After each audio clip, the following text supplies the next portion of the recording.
Hi friends, எளிமையான முறையில் வீட்டு தோட்டத்தில் பூச்செடி வளர்ப்பில் இன்றைக்கி நம்ம பார்க்க போகிறது ஒரு உரக்கரைசல். இந்த உரக்கரைசலோட பயன் பூச்செடியோட வளர்ச்சிக்காகவும், பூக்களோட எண்ணிக்கை அதிகமாக பூக்கவும், பூக்களோட அளவு நல்ல பெரியதாக பூக்கவும் பயனுள்ளதாக இருக்குது. இதுக்கு நம்ம வீட்டில் கிடைக்கக்கூடிய சாதம் வடித்த கஞ்சி தண்ணியை நல்லா ஆற வச்சு எடுத்துக்கலாம். காலையில் நீங்கள் வடித்த கஞ்சி தண்ணி இருந்ததுன்னா நீங்கள் ஈவினிங் இந்த உரத்தை தயார் செய்யலாம். 1 லிட்டர் அளவு சாதம் வடித்த கஞ்சி தண்ணியை எடுத்துக்கோங்க. இது கூட அரை டம்ளர் அளவு ஓரளவு புளித்த மோர் கரைசலை சேர்த்துக்கலாம். இது கூட 1 ஸ்பூன் அளவு வெல்லமும் நம்ம சேர்த்துக்கலாம்.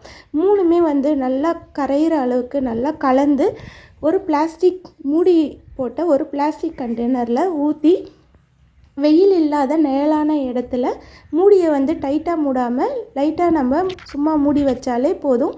நிழலான இடத்துல வச்சிடுங்க. ஒரு 2 நாட்களுக்கு இதை நல்லா நொதிக்க விடணும்.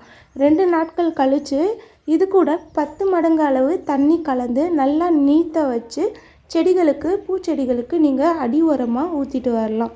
இதை 15 நாட்களுக்கு ஒரு முறை நீங்கள் தொடர்ந்து கொடுத்துட்டே வரலாம். எல்லா பூச்செடிகளுக்கும் இது கொடுக்கும் பொழுது எல்லா வகையான பூச்செடிகளும் நல்லா வளர்ச்சி அடைஞ்சு மொட்டுக்கள் வச்சு அதிக அளவில் பூக்களும் பூக்கும். அதே மாதிரி பூக்களோட அளவும் நல்லா பெரியதாக நல்லா தரமாகவும் இருக்க இந்த உரக்கரைசல் பயன்படுது. தேங்க்யூ. Happy gardening.